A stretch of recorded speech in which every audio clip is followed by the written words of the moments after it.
Good morning everyone. आवाज़ आ रही है ना? एक बार कमेंट करके बोलो कि आवाज़ आ रही है नहीं आ रही है अच्छे से। फिर हम लोग आज का सेशन स्टार्ट करते हैं। जल्दी जल्दी सबको लाइव ऐड हो जाओ, क्योंकि बेटा हमें पास ज़्यादा टाइम तो होते नहीं है, 1 घंटे के आसपास का टाइम होता है। चलिए ठीक है, आवाज़ आ रही है क्या?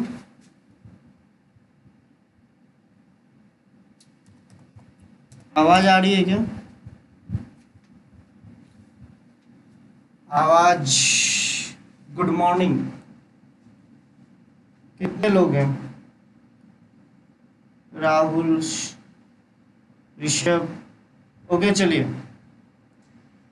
बेटा, आज हमारा थर्ड पार्ट होगा। तुम्हें ही पता है कि मैंने एसएचएम को ओनली 2 पार्ट दिया था। अगर आप शेड्यूल देखो तो आपको याद होगा कि शेड्यूल में मैंने एसएचएम को ओनली 2 पार्ट दिए थे, ठीक है।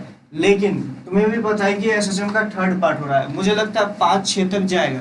रीजन क्या है कि हम लोग थोड़ा सा सिंपल हार्मोनिक मोशन को थोड़ा सा डिटेल में कर रहे हैं, ठीक है। तो इसीलिए हमारा ये थोड़ा सा आपका टाइम लेगा। अच्छा, प्रीवियस क्वेश्चन की बात मैं करता हूँ, ध्यान से सुनिएगा।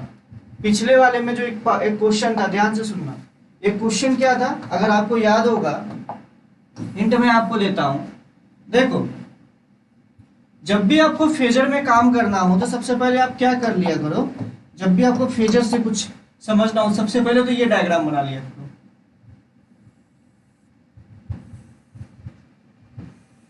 ये वाला बताता है, अगर तुम ध्यान से देखो तो ये बताता है मीन पोजीशन को, मतलब ये मीन पोजीशन हो गया। क्लॉकवाइज सेंस ऑफ रोटेशन आप लीजिए, ये प्लस ए और ये माइनस ए। अगर आपको बोल दे कि जैसे सपोज करो कोई पार्टिकल प्लस a/2 पे था तो लो प्लस a/2 पे, इससे एसोसिएटेड इस सर्कल पे 2 पॉइंट होंगे और ये ओमेगा से ऑब्वियस सी बात है घूम रहा होगा। तो अगर तुम ध्यान से देखो, अगर ये वाला पॉइंट लोगे तो ये ए की ओर जाने की कोशिश करेगा। अगर ये वाला पॉइंट लोगे, अगर ऐसे घूमते हुए सोचो ना, ये एम्पलीट्यूड है, ये प्लस ए और ये माइनस ए है। तो ध्यान से सोचो, अगर ये ऐसे करके अगर ये वाला पॉइंट लोगे तो मतलब प्लस ए की तरफ जा रहे हो, अगर ये वाला पॉइंट लोगे तो मीन पोजीशन की तरफ जा रहे हो। तो ये बात तो मैंने आपको बताया था। तो एंगल जो होता है और ये जो पहला पोजीशन कहाँ पे डिसाइड करेंगे, ये बात एक बच्चे ने मुझे कमेंट करके मतलब पर्सनली मैसेज करके बोला था कि सर क्लास स्टार्ट होने से पहले 2 मिनट एक बार फिर से रिकॉल करवा दीजिएगा फेजर के बारे में। तो फेज, इनिशियल फेज किस चीज से डिसाइड होगा, t=0 पे हमारा पार्टिकल कहाँ है।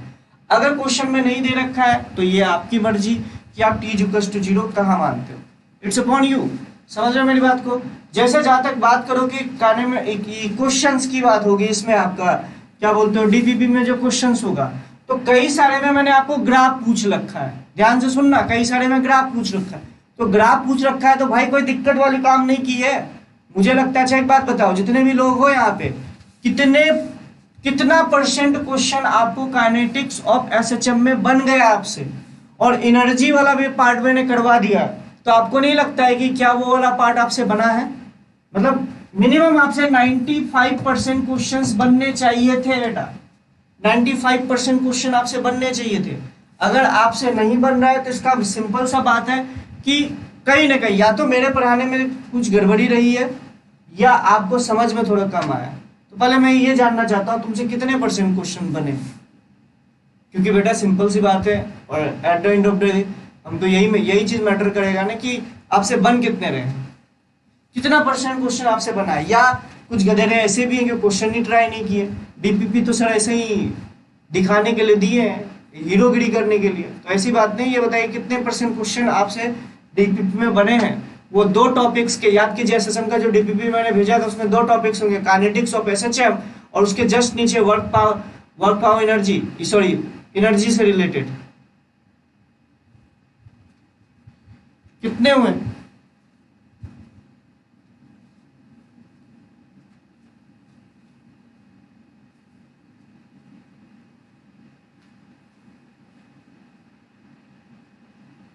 सर टोटल एनर्जी कैसे निकाला था यार, पहले इसको देख लेते हैं। तो अगर मान लो आपको बोल देता है जो भी होता है उस हिसाब से आपको पहला इनिशियल कंडीशन चाहे तो ये होता है, चाहे तो इनिशियल कंडीशन ये होता है। याद कीजिए, जो इनिशियल कंडीशन अगर हम लोग ये लेते तो ये मान लो सपोज करो π/3 है या जो भी है, π/2 है या π/6 है या π/3 है, जो भी है, ठीक है। तो हम एसएचएम का इक्वेशन लिख लेते हैं। SHM sine of A sine omega t plus जो भी आपका फेज कांस्टेंट आता, और हम लोग जो ये जो एंगल मापते हैं वो आपका इस वाले वर्टिकल एक्सिस से कितनी दूर पे है ये नापते हैं। ध्यान से देखना, चाहे यहाँ आएगा चाहे ये होता है। अच्छा, आपसे क्वेश्चन में बोला होता है कि पार्टिकल a/2 पे है, और ये पहली बार अगर सपोज करो अगर क्वेश्चन में ऐसे बोला होता है ए पार्टिकल इज एट, जैसे मान लो आपको पता चल जाता है कि पार्टिकल a/2 पे है और मीन पोजीशन की तरफ आ रहा है, तो सिंपल सी बात है ये पॉइंट लेते हैं, तब आपको ये वाला एंगल लेना पड़ता है। ये वाला एंगल कैसे निकालते हैं, अगर ये a/2 है तो ये वाला एंगल कितना आता है और 180 में ये वाला घटा देते हैं। अब ध्यान से सुनना, अगर ये बोला होता है कि a/2 पे है पार्टिकल, फर्स्ट बार ये रेस्ट पे कब आएगा, तो सिंपल सी बात है पहली बार रेस्ट कब आएगा, रेस्ट पे पार्टिकल पहली बार कहाँ आता है, एक्सट्रीम पोजीशन पे। तो भैया इस वाले पार्टिकल को आप यहाँ पे लेके आ जाओ, तो सिंपल सी बात है यहाँ से लेके यहाँ तक आने में, मतलब कि आपसे पूछा जा रहा है यहाँ से लेके यहाँ तक आने में कितना टाइम लगा, तो देख लो ये कितना एंगल घूम गया, theta is equals to omega T, वहां से टी की वैल्यू आ जाए। ध्यान से समझ में आए। अच्छा, अगर मान लो पहले बोल देता है यहाँ पे पार्टिकल है, फर्स्ट टाइम इस पार्टिकल की मैक्सिमम वेलोसिटी कहाँ पे आएगी, समझ रहे हो मेरी बात को, तो फर्स्ट टाइम पार्टिकल की मैक्सिमम वेलोसिटी, अच्छा पार्टिकल की मैक्सिमम वेलोसिटी एसएचएम में कहाँ आती है, मुझे लगता है आपका मीन पोजीशन पे आता, तो मतलब आप यहाँ से यहाँ जा रहे हो तो इस वाले यहाँ से इतने में कितना टाइम लगा, तो देख लो पहले आप कितने एंगल में थे और आप 180 में आ चुके हो, तो इतना एंगल आप घूमे हो, तो theta is equals to omega T, वहां से आपका टी की वैल्यू आ जाएगी। ऑब्वियस सी बात है, ओमेगा की वैल्यू 2π/T आप लिख दोगे। समझ रहे हो मेरी बात को, तो टर्म को समझिएगा, फर्स्ट टाइम कब रेस्ट पे आया, फर्स्ट टाइम कब मैक्सिमम वेलोसिटी होगी, फर्स्ट टाइम कब मैक्सिमम वेलोसिटी की आधी होगी, तो वो पोजीशन भी आप निकाल सकते हो। तो देखो ध्यान से देखो, velocity as a function of X तो आपको पता था ना, omega is equals to a² minus x², समझ रहे हो, और v मैक्स कितना होता है, अगर आपको कल ही बताया गया था ओमेगा इंटू ए।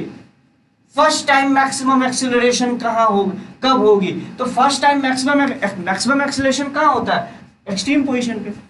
फर्स्ट टाइम कब पार्टिकल रेस्ट पे आएगा, तो ये छोटी छोटी चीजें हैं, ये सब चीजें आपको समझनी पड़ेगी।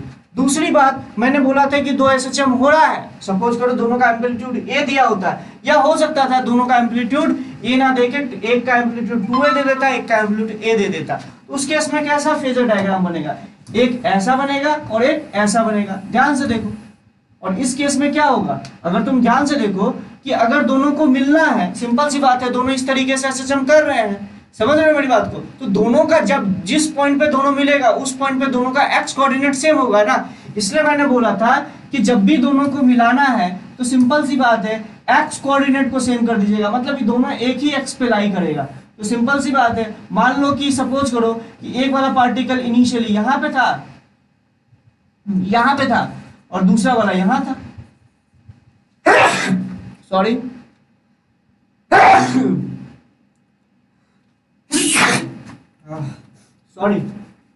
तो सपोज करो ये घूम के यहां तक जा पाया, ये वाला, ये सेकंड वाला और ये फर्स्ट वाला, और फर्स्ट वाला घूम के यहां तक आ पाया।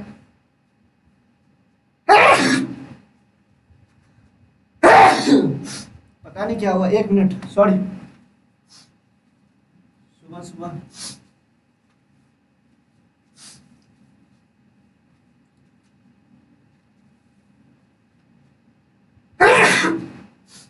1 मिनट बेटा।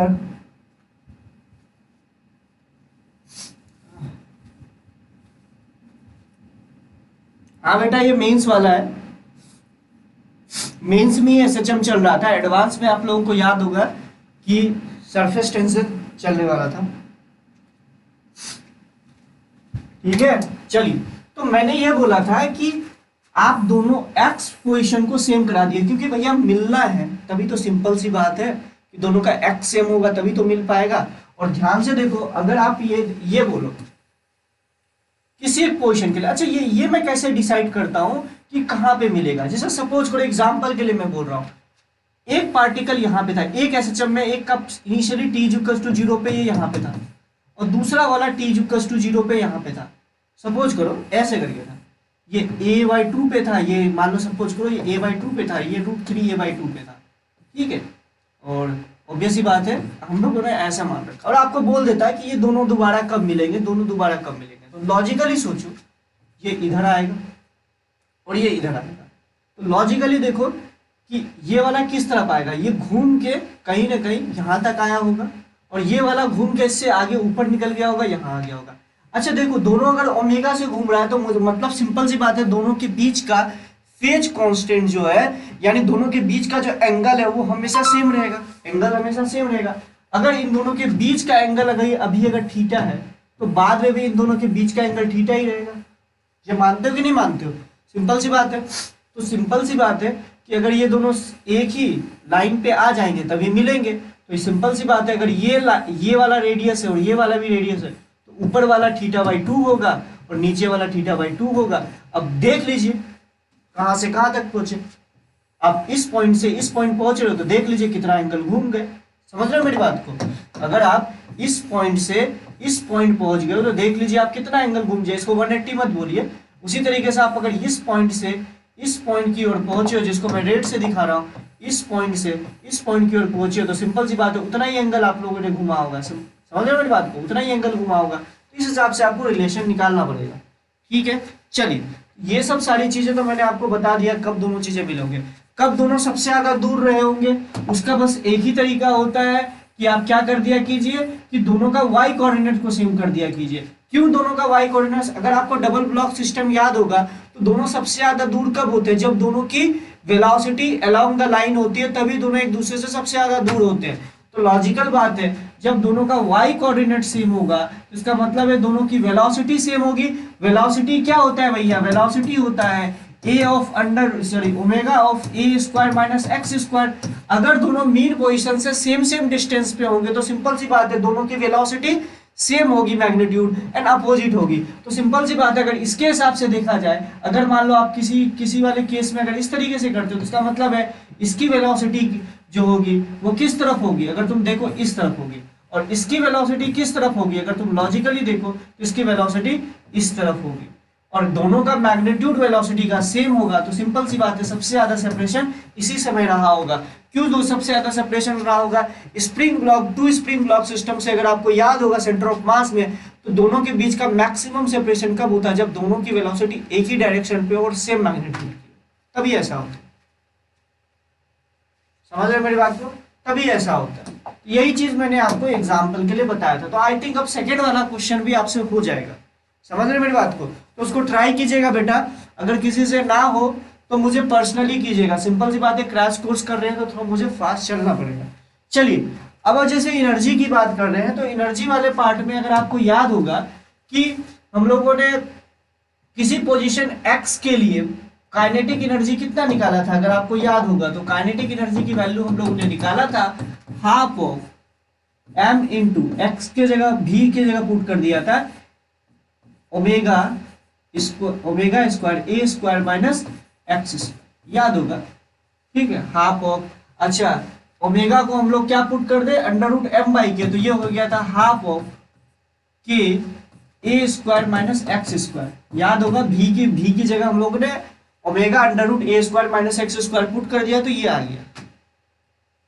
ठीक है, चलिए अब ध्यान से देखो, काइनेटिक एनर्जी आपको पता है, काइनेटिक एनर्जी डिफरेंस डिपेंडेंट चीज नहीं होती है। तो kinetic energy as a function of X आ गया। इसी तरीके से पोटेंशियल एनर्जी हम लोगों ने निकाला था, तो पोटेंशियल एनर्जी आया था potential energy at mean position plus of half of के एक्स स्क्वायर।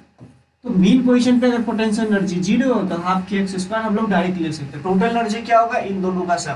तो ध्यान से देखिए, टोटल एनर्जी अगर इन दोनों को जोड़ दोगे तो वो क्या आएगा बेटा? वो आ जाएगा potential energy at mean position plus of half of K A square. ध्यान से देखिए, ये एनर्जी कांस्टेंट हो गया, इसलिए आप बोल सकते हैं एसएचएम का जो टोटल एनर्जी होता है वो कांस्टेंट है, क्योंकि पोटेंशियल एनर्जी मीन पोजीशन में कुछ तो होगी। ठीक है, और दूसरी बात ये होगी। समझ रहे मेरी बात को? और ऑब्वियस ही बात है। अच्छा, काइनेटिक एनर्जी की मैक्सिमम वैल्यू कितनी होगी? वो होगी half of K A square. ध्यान से देखो, और कहां पे होगी?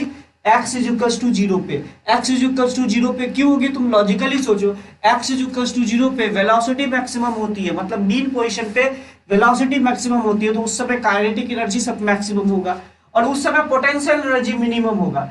मीन पोजीशन पे पोटेंशियल एनर्जी मिनिमम होगा। जैसे x की वैल्यू 0 करोगे, पोटेंशियल एनर्जी की minimum value potential energy mean position पे हो जाएगी। समझ रहे मेरी बात को? पोटेंशियल एनर्जी की मिनिमम वैल्यू मीन पोजीशन पे होती है और काइनेटिक एनर्जी की मैक्सिमम वैल्यू कहाँ पे होती है, आपकी मीन पोजीशन पे होती है। अच्छा, एक्सट्रीम पोजीशन पे काइनेटिक एनर्जी कितनी हो जाएगी, 0, और ये मैक्सिमम हो जाएगा जो कि potential energy at mean position plus of half के ए स्क्वायर के बराबर हो जाएगी। समझ रहे हो मेरी बात को? और ये आप पे डिपेंड करेगा potential energy at mean position क्या हो। समझ रहे हो मेरी बात को? ठीक सर, स्टार्टिंग से देख रहा हूँ, चलिए अच्छी बात है। तो बाकी आप पे इसका रिलेटेड ग्राफ भी बताया था। अच्छा, velocity as a function of time का ग्राफ होता है, तो kinetic energy as a function of time graph दे दिया था। और उस पीडीएफ को एक बार आप अच्छे से देखिएगा, आपको समझ में आ जाएगा। चलिए ठीक है, आज बेटा हम लोग बहुत ही इंपॉर्टेंट सेक्शन को करने वाले हैं। अच्छा बताइए, पिछले लेक्चर का और कोई भी चीज डाउट है तो पूछ लीजिए, बाकी आज हम लोग आगे बढ़ेंगे। जल्दी से बताइए, पिछले लेक्चर में कोई डाउट है तो ठीक है, या तो फिर हम लोग आगे बढ़ेंगे। बेटा ईमानदारी से बोल रहा हूँ, कम से कम तो 90% क्वेश्चंस आपसे बनने चाहिए थे काइनेटिक्स ऑफ एसएचएम और एनर्जी वाले सेक्शन से। एक बार ट्राई कीजिएगा, फिर से समझ रहे मेरी बात को, एक बार ट्राई कीजिएगा, अच्छे से ट्राई कीजिएगा। और हाँ, डिस्कशन ग्रुप ना इसलिए दिया गया है कि बी क्वेश्चंस डिस्कस करो। जो क्वेश्चन नहीं बना है उसको एक बार एक दूसरे से पूछने की कोशिश करो प्लीज। अगर मुझे दिखेगा कि आप लोग अच्छे से डिस्कशन कर रहे हो, किसी ने सही आंसर दे दिया है, तो सिंपल सी बात है कि मैं आपको आंसर दूंगा। बेटा फेजर एक बोल देने का मतलब ये थोड़ा ना पूरा फेजर बता दो। फेजर के किस वाले पार्ट में डाउट आया है, ये बात भी तो बोलोगे ना। फेजर का मतलब क्या होता है, एक पूरा टॉपिक है, उसको मैंने आधे घंटे में पढ़ाया था, बोलोगे तब ना। अगर पूरा फेजर नहीं समझ में आया तो फिर से दोबारा उस वीडियो पे जाना, दोबारा देख लेना, सबका टाइम क्यों बर्बाद करेगा। चलिए ठीक है, फेजर आपको ऑलरेडी मैंने पढ़ा रखा है पिछले लेक्चर को, आप दोबारा एक बार देख लीजिएगा। अरे डिस्कशन ग्रुप बना हुआ है ना भाई, फिजिक्स का एक डिस्कशन ग्रुप बना हुआ है ना, उसमें जाके कीजिए ना, गधे वाली बात करते हो। चलिए ठीक है, आज हम लोग क्या पढ़ने वाले हैं, हम लोग पढ़ने वाले हैं method to determine time period and angular frequency in simple harmonic motion. Mainly हम लोग देखने वाले हैं spring block system. Spring block system हम लोग मेनली देखने वाले हैं। हाँ, अलग अलग टाइप के एसएचएम भी करेंगे, लेकिन मेनली आज हम लोग फोर्स मेथड देखेंगे। देखो, किसी भी एसएचएम को ध्यान से सुन लेना, मेरी बात को ध्यान से, ठीक है। सर भैया ये वाई को, अरे वो वाई कोऑर्डिनेट वाला, एक बार मैंने क्या बोला, दोनों का वाई कोऑर्डिनेट सेम करा देना, ठीक है। देख लेंगे, अगर टाइम बचेगा तो बता लेना, पर्सनली पूछ लेना। तो method to determine time period and angular frequency in simple harmonic motion. देखो, किसी भी एसएचएम का, चाहे वो स्प्रिंग ब्लॉक सिस्टम हो जाए, बहुत तरह के एसएचएम होते हैं। अगर आपको याद होगा, इलेक्ट्रोस्टैटिक्स में भी हम लोग एसएचएम फाइंड आउट करते हैं, एसएचएम का टाइम पीरियड फाइंड आउट करते हैं। फिर मैग्नेटिज्म में भी आपको टाइम पीरियड ऑफ एसएचएम निकालने के लिए मैं बताऊंगा, निकाल के बताऊंगा, सिंपल सी बात है। तो कहीं भी आपको एसएचएम का टाइम पीरियड अगर निकालना है, एसएचएम, पहली बात तो एसएचएम है या नहीं है, ये बात कैसे डिसाइड करोगे। कोई एक मीन पोजीशन होगा। मीन पोजीशन का मतलब क्या होता है, जहां पे नेट फोर्स की वैल्यू 0 हो रही होगी। तो पहले तो मीन पोजीशन निकालो, सबसे पहला चीज कि मीन पोजीशन से इधर शिफ्ट करो, चाहे राइट या लेफ्ट शिफ्ट करो, नेट फोर्स हमेशा मीन पोजीशन की तरफ आना चाहिए आपका, तभी वो एसएचएम हो सकता है। और वो force directly proportional to X आना चाहिए, तभी वो जो फोर्स होगा वो आपका क्या हो जाएगा, सिंपल सी बात है, एसएचएम हो जाएगा। तो एसएचएम के लिए पहली बात कि हम लोग फोर्स मेथड से, देखो दो मेथड होते हैं टाइम पीरियड निकालने का, पहला होता है फोर्स मेथड, दूसरा होता है एनर्जी मेथड। तो आज मैं आपको फोर्स मेथड पढ़ाने वाला हूं कि फोर्स मेथड की हेल्प से कैसे आप एसएचएम का टाइम पीरियड निकालने वाले हो। उसके लिए क्वेश्चन देखो, ध्यान से देखो क्या दिया हुआ है। अ मास ऑफ एम, ये वाला डायग्राम दे रखा है। A mass of M is free to, इसको फ्रीली मतलब कि एक तरीके से छोड़ दिया गया है इसके साथ, मतलब कि एक स्प्रिंग के साथ ऐसे करके लटका दिया गया है। उसके बाद हमने क्या किया कि अब उसको थोड़ा सा खींच दिया। अब स्लाइटली जो ये ऐसे खींचा हुआ था, मान लो जैसे इसको रखा था, तो उसके बाद इसको ये पहले अपनी ऑब्वियस सी बात है मीन पोजीशन पे आएगा। जैसे ये मीन पोजीशन पे आएगा, अब मीन पोजीशन से थोड़ा सा इसको एक्स स्लाइटली खींच दिया, तो अब बोला जाता है इसका टाइम पीरियड क्या होगा। बहुत आसान है, कई लोग बोलेंगे 2π√m/k, लेकिन आया कैसे बेटा, ये चीज समझते हैं फोर्स मेथड से। अब समझना, पहले हम लोगों ने क्या किया, सबसे पहला स्टेप, चाहे कोई भी हो, ये स्प्रिंग ब्लॉक सिस्टम के लिए हो जाए, चाहे आप इलेक्ट्रोस्टैटिक्स में आप अगर कर रहे हो एसएचएम का क्वेश्चन सॉल्व कर रहे हो तो सबसे पहला है कि आप मीन पोजीशन फाइंड आउट कीजिए। कहां पे मीन पोजीशन है? वो पोजीशन जहां पे नेट फोर्स जीरो होगा, उसी पॉइंट के अबाउट आपका एसएचएम हो रहा होगा। अगर एसएचएम हो रहा है तो सबसे पहला इक्विलिब्रियम पोजीशन या मीन पोजीशन, इक्विलिब्रियम पोजीशन को ही हम लोग मीन पोजीशन बोलते हैं, जहां पे नेट फोर्स जीरो होता है या नेट टॉर्क जीरो होता है। और टाइप ऑफ एसएचएम में एक चीज मैं और आपको बताऊंगा, दो एसएचएम और भी तरह के होते हैं, linear SHM, angular SHM. Angular SHM जैसे ऐसे से करके हो रहा है, रोटेट कर रहा है, तो एंगुलर एंगल में कुछ एंगुलर एसएचएम हो गया। जैसे कि मैं बोल सकता हूं लीनियर एसएचएम में क्या होता है, force is directly proportional to theta, sorry X. लेकिन एंगुलर एसएचएम में क्या हो जाएगा, torque is directly proportional to theta. समझ रहे हो? जो काम लीनियर मोशन में फोर्स करता है वही काम एंगुलर मोशन में टॉर्क करता है, जो काम लीनियर मोशन में डिस्प्लेसमेंट करता है वही काम एंगुलर मोशन में या सर्कुलर मोशन में आपका थीटा करता है। ये लॉजिकल बात तो आपने रोटेशन कर रखा है, तो ये लॉजिकल चीज है कि ये चीज आपको आती होगी। ठीक है, सेकेंड स्टेप में आपको क्या करना है, मीन पोजीशन रिलेशन लिखना है। तो मीन पोजीशन अगर तुम ध्यान से देखो, ये स्प्रिंग थी, स्प्रिंग ऑब्वियस सी बात है, आप इसको लटका दोगे तो सिंपल सी बात ये जाके रुक जाएगा। कहां पे रुकेगा? ऑब्वियस सी बात है, ये एक्स नॉट डिस्टेंस ऊपर रुकेगा और ऊपर की ओर फोर्स जो स्प्रिंग लगाएगा वो देखो, ध्यान से देखो कि एक्स नॉट लगा रहा है और नीचे की फोर्स लगा रहा है mg फोर्स लगा रहा है, और ये अपने मीन नेचुरल लेंथ से, अगर तुम ध्यान से देखो तो इस स्प्रिंग की कुछ नेचुरल लेंथ रही होगी, उस नेचुरल लेंथ से एक्स नॉट नीचे आ गया होगा और जहां पे कि नेट फोर्स जीरो हो रहा होगा। तो ये ध्यान से देखिए कि X naught should be equal to mg होगा। मीन पोजीशन वो पोजीशन जहां पे नेट फोर्स जीरो होता है। अब इस मीन पोजीशन से हम लोग ये जो इस वाला ब्लॉक है उसको हम लोग एक्स खींच देंगे। तो देखो ध्यान से देखो, यहां तक आपको समझ में आया होगा। पहले हमने क्या किया स्टेप 1 में, ध्यान से देखो कि हमें सबसे पहले मीन पोजीशन निकालना, कहां पे मीन पोजीशन आ सकता है। तो एक्स नॉट ले लिया और सिंपल सी बात है उस हिसाब से हम लोगों ने मीन पोजीशन पे फोर्स रिलेशन लिख दिया। ठीक है, चलिए पहला दूसरा स्टेप तो हम लोगों ने कर लिया। अब तीसरे स्टेप में क्या करते हैं, तीसरे स्टेप में ये करेंगे बेटा, देखो मीन पोजीशन से अगर आपको यहाँ पे दिख रहा होगा तो मीन पोजीशन से हम उस पार्टिकल को एक्स डिस्प्लेस कराएंगे। मीन पोजीशन वो पोजीशन होता है जहां पे नेट फोर्स जीरो होता है। अगर मीन पोजीशन से पार्टिकल को एक्स डिस्प्लेस कराओगे तो उस पार्टिकल पर नेट फोर्स जीरो हो ही नहीं सकता। लॉजिकल बात है कि उस पर नेट फोर्स जीरो नहीं होगा। तो सिंपल सी बात है, जब आप इसको एक्स डिस्प्लेस कराओगे तो ये स्प्रिंग अपने नेचुरल लेंथ से कितनी खींच चुकी होगी, पहले एक्स नॉट खींचा था मीन पोजीशन तक आने में, फिर आपने एक्स और खींच दिया। तो एक बात बताओ, ऊपर की ओर स्प्रिंग कितना फोर्स लगा रहा होगा, वो लगा रहा होगा K X plus X not. Spring में जो फोर्स लेते हैं के एक्स, ये जो एक्स होता है ना वो आपका नेचुरल लेंथ से होता है, मीन पोजीशन से नहीं होता है। तो स्प्रिंग जो ऊपर की ओर फोर्स लगा रहा होगा वो लगा रहा होगा K X plus X naught, where X जो होता है, एक्स नेट होता है, वो नेचुरल लेंथ से होता है, अगर आपको ये आइडिया होगा। तो वही चीज मैंने यहाँ पे लिखा है और नीचे की ओर फोर्स ऑब्वियस सी बात है mg लग रहा होगा। तो ध्यान से देखिए नेट फोर्स कितना हो जाएगा, नीचे की ओर mg और ऊपर की ओर ध्यान से देखो के एक्स प्लस एक्स नॉट। तो ध्यान से देखिए, उसके बाद ट्राई कीजिए, ये तो हम लोगों ने थर्ड स्टेप में कर लिया, समझ रहे मेरी बात को। उसके बाद ट्राई कीजिए कि मीन पोजीशन रिलेशन को यूज करते हुए एफ नेट को के एक्स के फॉर्म में ले आए। मीन पोजीशन रिलेशन को यूज करते हुए आप जो है एक्स, इसको F net is equal to K X, क्योंकि देखिए अगर आप मीन पोजीशन से, क्योंकि आपको याद होगा कि हम जितने भी डिस्टेंस मापते हैं, अगर तुम ध्यान से देखो तो मीन पोजीशन से हम डिस्टेंस मापते हैं एक्स। ये जो हमारा F is equal to K x होता है, एसएचएम की इक्वेशन अगर आपको याद होगा, F is equal to K x, x is the distance from mean position.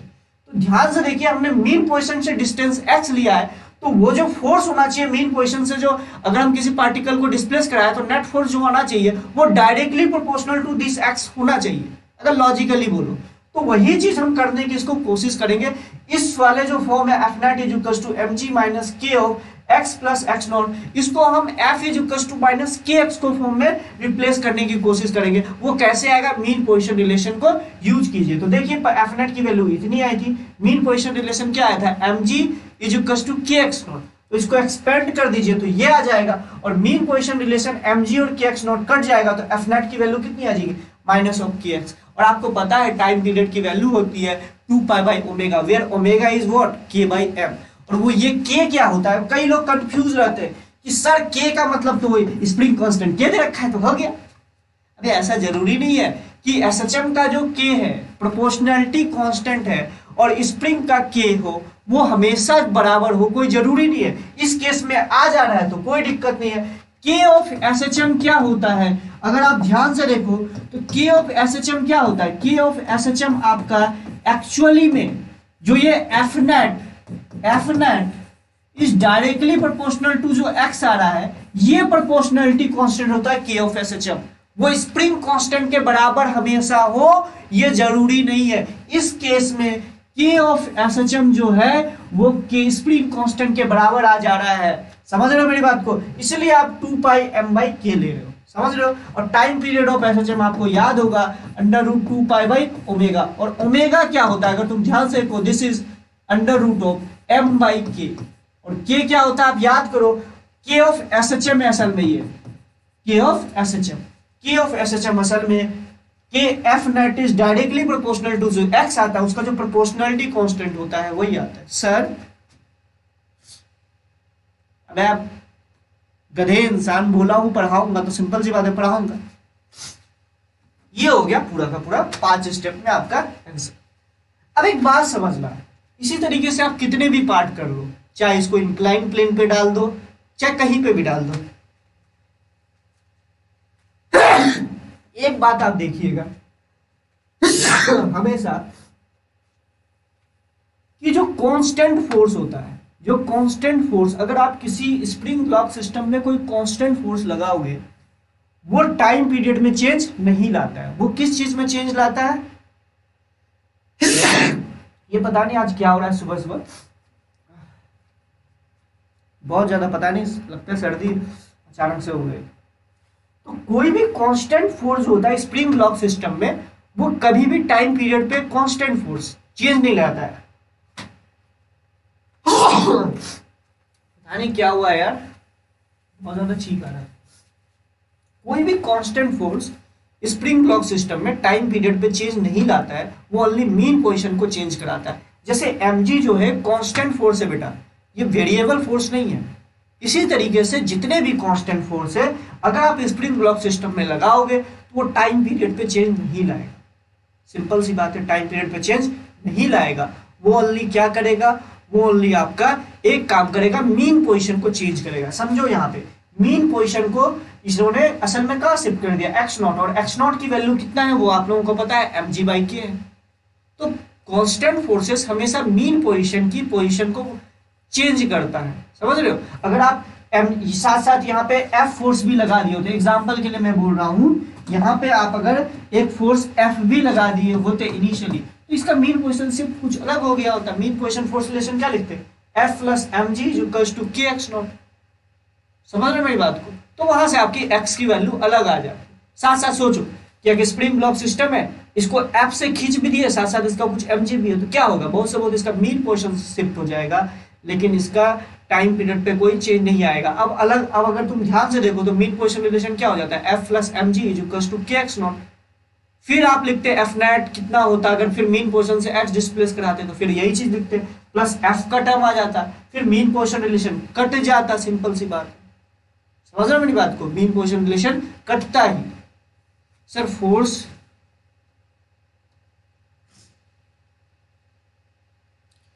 Force को m⍵² x से इक्वेट करेंगे, कभी यूज आ सकता है। वो डिपेंड करेगा किस तरह का m⍵² x, ये का सर्कुलर मोशन में होता है। जब सर्कुलर मोशन टाइप की कॉन्सेप्ट लग रहे हो तब वो क्वेश्चन टू क्वेश्चन डिपेंड करेगा, अब हर जगह थोड़ा लगा सकते हैं। चलिए ठीक है, ये आपको समझ में आया है तो एक क्वेश्चन आप ट्राई कीजिए।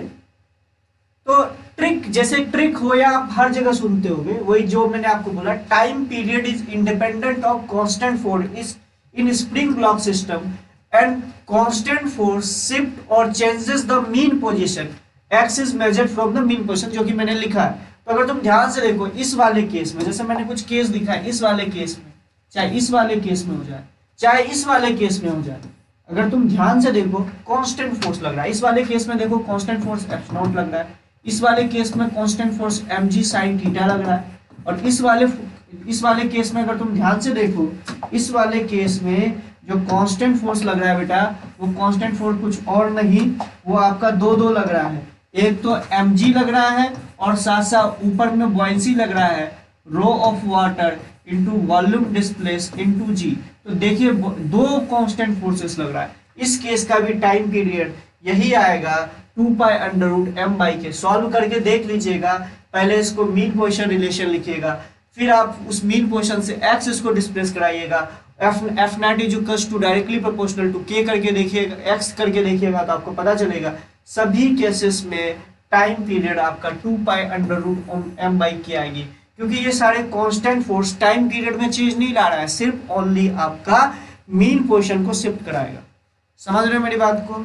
ठीक है। अच्छा, एक और ट्रिक है कि अगर मान लो कि स्प्रिंग, अगर ज्यादातर केस में क्या होता है, ये चीज नोट जरूर कर लीजिएगा, ज्यादातर केस में क्या होता है कि आपका जो मास होता है, स्प्रिंग का जो मास होता है वो नेग्लिजिबल लिया जाता है। अगर मान लो कि किसी स्प्रिंग का मास ms ले लिया जाए और इस ब्लॉक का मास m ले लिया जाए, सिंपल सी बात है, आप क्या करो कि इसको कन्वर्ट कर दिया करो किस तरह के क्वेश्चन में कि स्प्रिंग मासलेस का है और प्लस इस स्प्रिंग का जो मास m था उतना मास एक्स्ट्रा ऐड हो गया है उस ब्लॉक में, और बाई 3, मतलब कि स्प्रिंग का मास अगर ms है तो मान लो कि इस वाले ब्लॉक में ms/3 मास ऐड हो गया है। अब इसको स्प्रिंग ब्लॉक सिस्टम की तरह ऐड कर दो, मतलब टोटल मास अब ब्लॉक का हो गया m प्लस ms/3। तो टाइम पीरियड इसका कितना हो जाएगा, m प्लस ms/3 बाई के नेट मास अपॉन के, यही तो होगा। तो मैं ये बोल रहा हूँ, जब भी आपको स्प्रिंग का मास दिया हुआ हो तो आप इसको शॉर्ट ट्रिक के रूप में याद रखा करो कि मासलेस स्प्रिंग बना दिया करो और बगल वाले ब्लॉक में आप ms/3 ऐड कर दिया। समझ रहे मेरी बात को? उससे टाइम पीरियड निकाल लिया, ये इसका टाइम पीरियड आएगा। अब कैसे आया, सिंपल सी बात है, इसको इंटीग्रेट करना पड़ेगा। ठीक है, ये बाद में बताऊंगा, टेंशन मत लो, एडवांस के लिए जब कराऊंगा ना तो बता दूंगा इसको। चले ठीक है, ये आई थिंक आपको समझ में आ गया होगा। अब देखिए ये एग्जाम्पल 2 और 3 एक बार ट्राई करने की कोशिश करिए, इनका टाइम पीरियड क्या आएगा, और ये पूरा का पूरा फोर्स बैलेंस मेथड से। आप सेकेंड वाला ट्राई करने की कोशिश कीजिए, थर्ड वाला मैं करके दिखा दूंगा। तो ये सेकेंड वाला ट्राई कीजिए, जल्दी से कीजिए। इसका छोटा तरीका भी है करने का, लेकिन प्लीज अभी कॉन्सेप्चुअली मैं आपको बोलूंगा, इसको पूरे जनरल तरीके से कीजिए। पहले मीन पोजीशन लगाइए, मीन पोजीशन से एक्स डिस्प्लेस कराइए, फिर फोर्स बैलेंस इक्वेशन निकालिए, F is directly proportional to X करने की कोशिश कीजिए, जो प्रोपोर्शनलिटी कांस्टेंट होगा वो के ऑफ एस एच एम आएगा। फिर आपके डायरेक्टली लिख सकते हैं time period is equal to 2 pi under root M by K of S H M, वो आप कर सकते हैं। अबे गजब इंसान हो क्या, जब बोले जब वो करवाया जाएगा गधेड़े की तरह काम करते हो। मैंने बोला कि चैप्टर कंप्लीट हो गया, नहीं हुआ ना, तो फिर ऐसे बात बात बीच में उंगली क्यों करते हो, सर ये नहीं बताया वो नहीं बताया। अबे करवा दूंगा, जब बोल दूंगा चैप्टर कंप्लीट हो गया, वो चीज नहीं पढ़ाया जाएगा तो समझ लेना कि सर समझ, तब ना तुम बोलोगे। अभी चल ही रहा है, उसमें बीच में उंगली करना चाहते हैं, लो उंगली करो, लो लो लो, साले तुम वो नहीं पढ़ाए, साले तुम वो नहीं पढ़ाए। अबे करा देंगे, अभी जो करवा रहा हूं वो तो करो।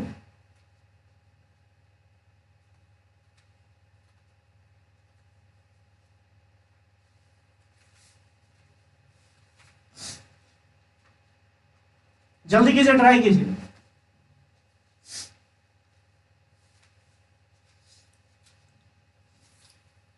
एग्जाम्पल 2 जल्दी से कीजिए।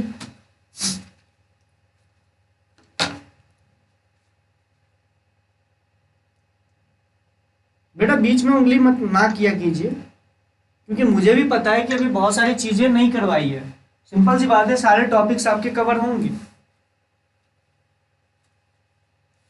ये रट रखे हो कि ईमानदारी से करना बेटा। देखो सिंपल सी बात है, इसके छोटे तरीके भी हैं करने के, लेकिन मैं आपको बोल रहा हूं ईमानदारी से कर लो।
चलो ये वाला पार्ट एक बार करके देखते हैं।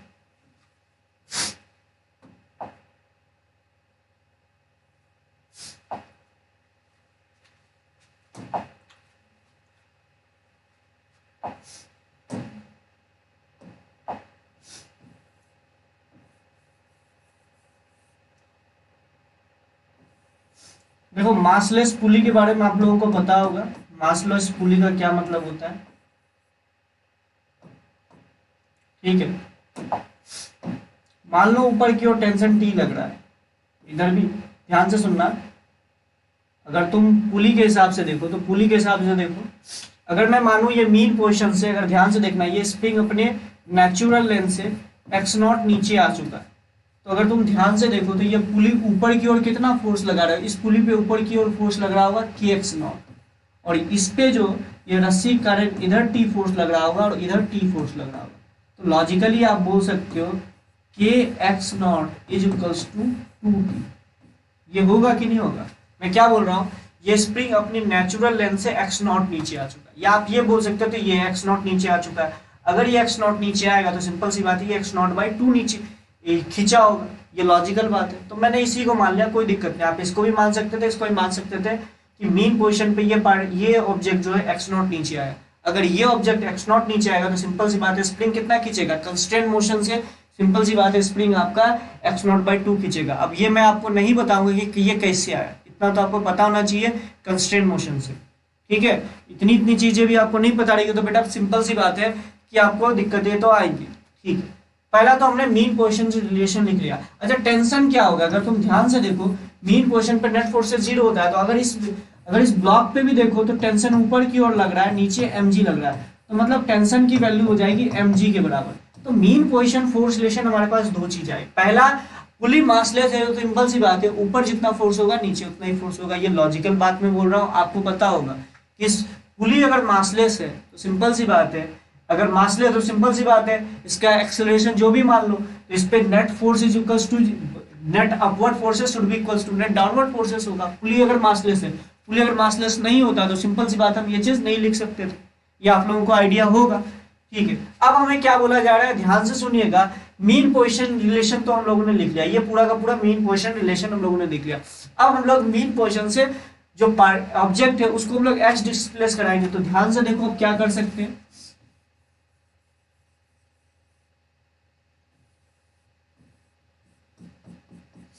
अब इस मीन पोजीशन से इस ऑब्जेक्ट को मैंने एक्स डिस्प्लेस करा दिया। तो अच्छा एक बात बताओ, अगर इसको एक्स डिस्प्लेस कराऊंगा तो सिंपल सी बात, ये स्प्रिंग कितना खुला होगा, मुझे लगता है x/2 खुला होगा। पहले ये स्प्रिंग अगर तुम ध्यान से देखो तो इसका मतलब है ये स्प्रिंग जो है अपने नेचुरल लेंथ से x0 प्लस x/2 नीचे खुल चुका होगा, लॉजिकल बात है, ये x/2 नीचे खुल चुका होगा। अच्छा इस समय अगर इसका फोर्स बैलेंस इक्वेशन अगर तुम ध्यान से देखो तो नीचे ऊपर की ओर क्या लग रहा होगा, टेंशन लग रहा होगा, लेकिन इस समय टेंशन जो है सिंपल सी बात है वो आपका mg के बराबर नहीं होगा, क्योंकि ये आपका मीन पोजीशन पे थोड़ा ना बेटा, सिंपल सी बात है मीन पोजीशन पे नहीं है, तो आप net force is equal t is equal to mg हर जगह थोड़ा कर सकते हो। मीन पोजीशन पे t is equal to mg था, लेकिन यहाँ पे t डैश हो चुका, कुछ ना कुछ टेंशन चेंज हुई होगी, क्योंकि मीन पोजीशन पे नहीं है तो टेंशन mg के बराबर नहीं होगा, क्योंकि मीन पोजीशन से जैसे आप नीचे आते हो तो पूरे सिस्टम का कुछ ना कुछ तो एक्सेलरेशन होगा, कुछ ना कुछ तो एक्सेलरेशन होगा। तो सिंपल सी बात है आप यहाँ पे ये थोड़ा कर सकते, कुछ ना कुछ एक्सेलरेशन मीन पोजीशन की तरफ होगा, उस तरीके से आपको लिखना पड़ेगा। अब अच्छा एक बात बताइए क्या लिखिएगा, पहला तो इक्वेशन मुझे दिख रहा है लाइट पुली के लिए, पुली के ऊपर लग रहा है, ध्यान से देखिए k of x0 plus x/2 ऊपर की ओर फोर्स लग रहा है, और ध्यान से आप नीचे की ओर फोर्स देखिएगा तो इधर भी टेंशन लग रहा है, इधर भी टेंशन लग रहा है, क्योंकि पुली आपका मासलेस है, इसलिए आप पुली के लिए ये चीज लिख पा रहे हो kx0 plus x/2 should be equals to 2t। ये बात आपको समझ में आए क्यों मैं पुली के लिए ऐसा लिख पा रहा हूँ, क्योंकि पुली आपका बेटा मासलेस है, ध्यान से सुनेगा, पुली मासलेस है, हम इसलिए ऐसा लिख पा रहे हैं, मीन पोजीशन ना होते हुए भी हम ये चीज लिख पा रहे हैं। दूसरा अगर ब्लॉक पे देखा जाए जो कि हमारा एसएचएम कर रहा है, ऊपर की ओर फोर्स लग रहा है t, या इसको t डैश मान लो कोई दिक्कत नहीं है, t डैश मान लो, नीचे की ओर फोर्स लग रहा है mg। तो एफ नेट की बात की जाए तो आप क्या लिख सकते हो, एफ नेट को लिख सकते हो, सिंपल सी बात है टी डेस माइनस एम जी। अब टी डेस की वैल्यू आप यहां से पुट कर दो, उसके बाद सॉल्व कर लो, मीन पोजीशन रिलेशन आपको पता है, या एम जी माइनस टी डेस कर दो, ध्यान से देख लो, तो आप यहां से सॉल्व कर लीजिए, आपका आंसर आ जाएगा। ठीक है, बताइए अब होगा कि नहीं हुआ, कि हो गया कि नहीं हुआ? अरे हो जाएगा कि नहीं होगा?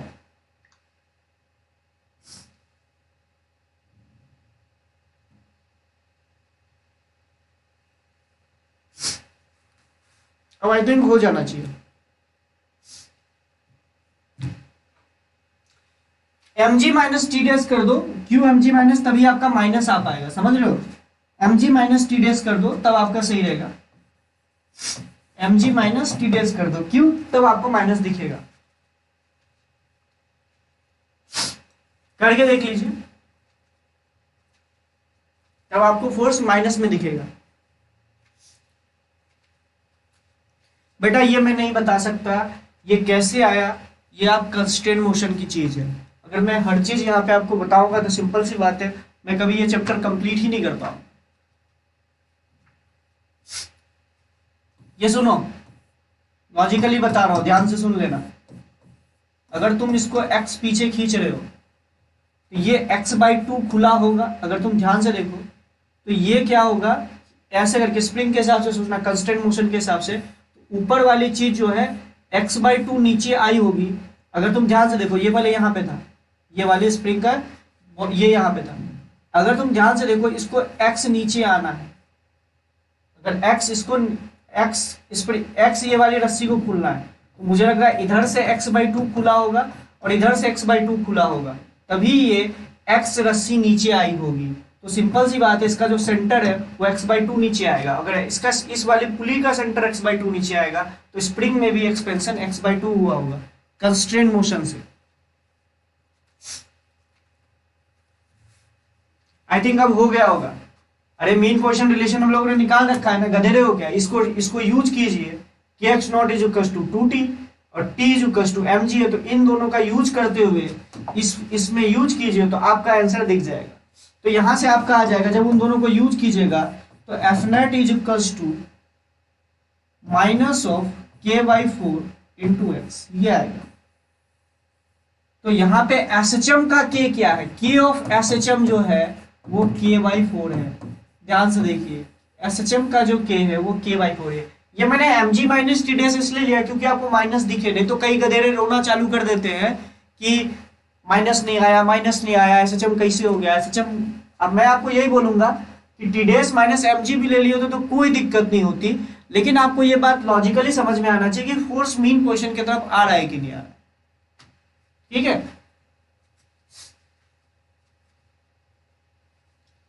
ये हुआ, ये समझ में आया। चलिए सेकंड वाला क्वेश्चन ट्राई कीजिए। तो सिंपल सी बात है, अगर k ऑफ एसएचएम k/4 है तो फिर आप टाइम पीरियड क्या लिखिएगा, टाइम पीरियड लिखिएगा 2π√m/k, और k की वैल्यू तो k/4 है, तो देखो 4m/k आ गया कि नहीं आ गया? ठीक है, चलिए ये वाला क्वेश्चन ट्राई कीजिए, ये वाला क्वेश्चन ट्राई करो बेटा। जब मैं ईमानदारी से करा रहा हूं फोर्स मेथड से, तो फोर्स मेथड तक कर लीजिए। जब हीरो बनने के लिए बोलूंगा कि आराम से कर लेना, तो कर लेना आराम से शॉर्टकट तरीके से, मुझे पता है शॉर्टकट तरीका। लेकिन जब अभी ईमानदारी से बोल रहा हूँ फोर्स वाले मेथड से करो, करना चाहिए आपको। नहीं कर रहे हो तो इसका मतलब हीरो बनने की कोशिश कर रहे हो। ज्यादा क्वेश्चन नहीं कराने वाला हूं, या 2 ही क्वेश्चन कराने वाला हूं फोर्स मेथड का, ठीक है, टेंशन मत लीजिए। ये करो जल्दी से, हो जाएगा ये वाला क्वेश्चन क्या, या मुझे बताना पड़ेगा? अबे आना बीच में बोल दिया कीजिए आप लोग, नहीं तो हमें भी तो पता चले कि कुछ समझ में आ रहा है, नहीं तो पता चला कि तुम बोलते चले जाओ। तुम्हारे हाँ ना बोलने से मेरी स्पीड डिसाइड होती है, मैं तुम्हें यही बात बोल रहा हूं। अगर तुम हाँ ना कुछ नहीं ऐसी तरह घूंगों की तरह बैठे रहोगे तो मुझे लगेगा कि कुछ समझ में नहीं आ रहा है, मुझे और थोड़ा स्लो चलना चाहिए। अगर तुम लोग थोड़ा साथ दोगे तो मैं और फास्ट चलूंगा। पहली बात तो तुम लोग पता नहीं क्या मतलब किस भ्रम में रहते हो, जॉइन किए इतने सारे बच्चे और लाइव कितने रहते हैं, 25 से 26 बच्चे। चलिए ठीक है, इसी तरीके से इसको करना है, हो जाएगा क्या?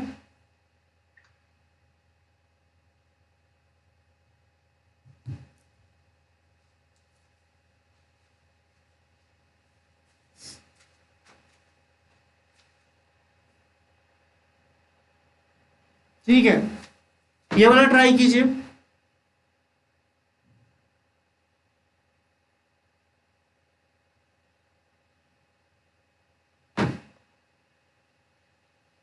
अच्छा ये बताओ, इस वाले केस में बस इतना ही पूछ रहा हूं, बाकी आप कर लीजिएगा। अगर इसको ध्यान से सुनना, अगर m मास को x खींचेंगे मीन पोजीशन से तो स्प्रिंग में एक्सपेंशन कितना आएगा? ध्यान से सुन लो, अगर इस मास को मीन पोजीशन से m जो लटका हुआ है इसको अगर x खींचोगे तो स्प्रिंग में एक्सपेंशन कितना आएगा? लॉजिकली सोच के बताओगे तो देखते हैं।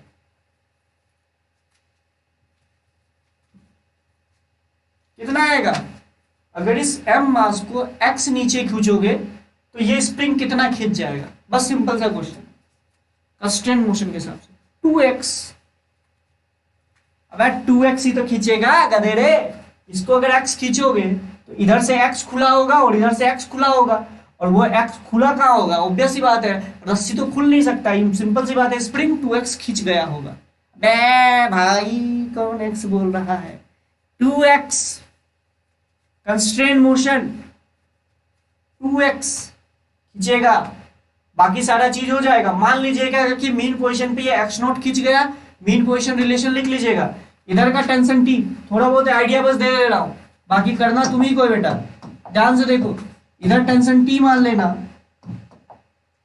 इधर टेंशन t मान लेना, और इधर भी टेंशन t। इधर ऑब्वियस सी बात है, इस पूरे पे इस पे कितना हो जाएगा? ध्यान से देखो, अगर इस पे देखोगे तो ये हो जाएगा, इस पे हो जाएगा। अगर इसको x मानो तो kx नॉट हो जाएगा ना इस पे, तो इधर kx नॉट इधर kx नॉट, तो टेंशन t की वैल्यू आपको आ जाएगी। ध्यान से सुनना, अगर टेंशन t की वैल्यू मानो तो ठीक है। तो मीन पोजीशन रिलेशन आपका क्या आएगा? एक बार बताइए, मीन पोजीशन रिलेशन क्या आएगा?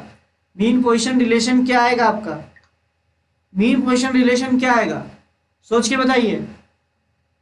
मीन पोजीशन रिलेशन आ जाएगा kx naught is equals to kx naught is equals to, अगर इसका टेंशन t मानते हो आप, ध्यान से सुनो, इस पे टेंशन t मानते हो तो एक बात बताइए, kx naught is equals to आपका हो जाएगा t/2। ध्यान से देखिए, अगर इस पे टेंशन t मानते हो, आप इस पे टेंशन t नहीं मानो, ऑब्वियस सी बात है, इस पे kx नॉट ही आएगा। इस पूरे पे, इस पूरे स्ट्रिंग पे जो टेंशन आएगा वो kx नॉट आएगा, क्योंकि मैंने इस स्प्रिंग में माना है मीन पोजीशन पे ये x नॉट खिंच गया होगा, तो पूरे पे आपका क्या हो जाएगा? kx not. तो टेंशन की वैल्यू हो जाएगी 2kx नॉट। अगर तुम ध्यान से देखो तो kx नॉट की वैल्यू t/2 लिख सकते हो, और सिंपल सी बात है, t को आप mg के बराबर कर सकते हो, t इक्वल्स टू mg के बराबर कर सकते हो। तो आपका दो मीन पोजीशन रिलेशन आ गया। फिर अगर आप इसको x डिस्प्लेस कराओगे तो ये आपका 2x खींच जाएगा, तो net force is equals to कर दीजिएगा, आपका आंसर आ जाएगा। और ट्राई कीजिएगा, बाकी शॉर्ट तरीका तो आपके पास पता होता है। तो ये दोनों क्वेश्चंस मैंने इसलिए आपको बोला इन दोनों तरीके से करने के लिए, क्योंकि मैं आपको एक एग्जांपल करवाता हूं जो कि आप लोग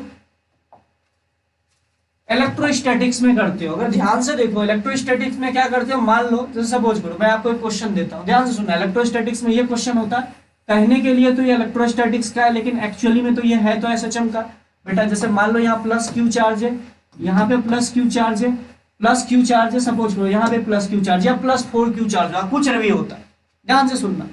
अब मान लो इसके मिड पॉइंट पे, इसके मिड पॉइंट पे हम प्लस स्मॉल क्यू चार्ज हम रख दिए, और आपको बोला जा रहा है ये दोनों फिक्स है, ये भी फिक्स है बेटा और ये भी फिक्स है। अब आपको बोला जा रहा है क्या हम अगर इसको x छोटा सा x डिस्प्लेस कराए तो क्या ये पार्टिकल, क्या ये चार्ज पार्टिकल एसएचएम करेगा? अच्छा, अगर प्लस क्यू चार्ज की जगह माइनस क्यू चार्ज करते तो क्या ये पार्टिकल एसएचएम करेगा? सोच के बताओ, प्लस क्यू चार्ज या माइनस क्यू चार्ज, किस केस में ये पार्टिकल एसएचएम करेगा? ये दोनों फिक्स दे रखा है, और ये प्लस क्यू है, और सिंपल सी बात है प्लस Q1 मान लो, इसको प्लस Q2 मान लो, ठीक है। कौन से चार्ज के केस में ये एसएचएम करेगा? इसको x इधर डिस्प्लेस कराओ चाहे x इधर डिस्प्लेस कराओ, आपको बताना है कौन से चार्ज के केस में ये एसएचएम करेगा। मैं ऐसा ही पूछ रहा हूं, बहुत जगह आपको एसएचएम मिलता है ना, हर चैप्टर में मिल जाता है, इलेक्ट्रोस्टैटिक्स में मिल जाएगा, मैग्नेटिक इफेक्ट ऑफ करंट में मिल जाएगा, बहुत फ्लूइड में भी मिल जाएगा, हर जगह मिलेगा। तो आपसे पूछ रहा हूं किस केस में एसएचएम करेगा? प्लस क्यू के केस में। एसएचएम देखने का क्या तरीका होता है? सिंपल सी बात है, आप ये देख लीजिए कि नेट फोर्स हमेशा सेंटर की तरफ आएगा। जैसे ही आप प्लस क्यू को इस तरफ करोगे बेटा, तो प्लस क्यू को जब इस तरफ करोगे तो ये वाला फोर्स इस पर फोर्स लगाएगा इस तरफ। अगर तुम ध्यान से देखो, अभी अगर ये सेंटर पे है तो इस पर नेट फोर्स 0 हो रहा है, तो इसका मीन, अगर तुम ध्यान से देखो, ये वाला फोर्स इस पे इधर लगा रहा है और ये वाला जो पार्टिकल इस पे फोर्स इस तरफ लगा रहा है। अगर तुम लॉजिकली देखो तो ये वाला जो इस प्लस क्यू पे जो फोर्स लगाएगा रिपल्सिव फोर्स, वो ज्यादा होगा इन कंपेयर टू ये वाला जो इस पे फोर्स लगा रहा होगा इस पे। क्यों ऐसा मैं बोल रहा हूँ, ध्यान से लॉजिकली सोचना कि ये जब आप इसको मीन पोजीशन से इस तरफ लेके आओगे, इसके बीच का डिस्टेंस घट चुका है, ये ज्यादा फोर्स लगाएगा, ये कम फोर्स लगाएगा, तो नेट फोर्स सेंटर की तरफ आ गया। इसी तरीके से जब आप इसको इस तरफ शिफ्ट करोगे तो ये इस पे इस तरफ फोर्स लगाएगा, ये उस पे उस तरफ फोर्स लगाएगा, लेकिन अभी ये ज्यादा फोर्स लगा रहा है, ये कम फोर्स लगा, इसका नेट फोर्स इस तरफ आ जाएगा। हमेशा फोर्स सेंटर की तरफ होगा, तभी ये सचम होगा। लेकिन जैसे आप इसको इधर लेके आओगे, क्योंकि अगर ये ध्यान से देखो तो ये इक्विलिब्रियम पे तो है प्लस क्यू, लेकिन ये अनस्टेबल इक्विलिब्रियम पे, सॉरी स्टेबल इक्विलिब्रियम पे। अगर प्लस क्यू की बात की जाए तो स्टेबल इक्विलिब्रियम पे, और जितने भी एसएचएम के केसेस होते हैं वो स्टेबल इक्विलिब्रियम होते हैं, या आपको याद होगा जितने भी एसएचएम के केसेस है वो स्टेबल इक्विलिब्रियम है तरीके से। और माइनस क्यू असल में इक्विलिब्रियम पे तो है, लेकिन ये अनस्टेबल इक्विलिब्रियम पे। जैसे ही आप इसको थोड़ा सा डिस्प्लेस कराओगे, ये क्या लगाएगा, अट्रैक्टिव फोर्स इस तरफ लगाएगा, और ये भी अट्रैक्टिव फोर्स इस तरफ लगाएगा। तो इसका अट्रैक्टिव फोर्स ज्यादा है तो सिंपल सी बात है इस तरफ मूव कर जाएगा, तो नेट फोर्स तो इस तरफ आ गया ना, सेंटर की तरफ कहाँ है, दोनों में नहीं होगा गधेरे, दोनों में नहीं होगा। यही तो बात है ना, गवार इंसान और तुम में गधा कहीं का। सारा मतलब जो भी पढ़ाया होगा गुड़ गोबर कर दिया, बढ़िया बात है। अब इस पे माइनस क्यूब केस में नहीं होगा भैया, सच हम गधे गधे वाली बात कर रहे हो, कुछ भी मतलब।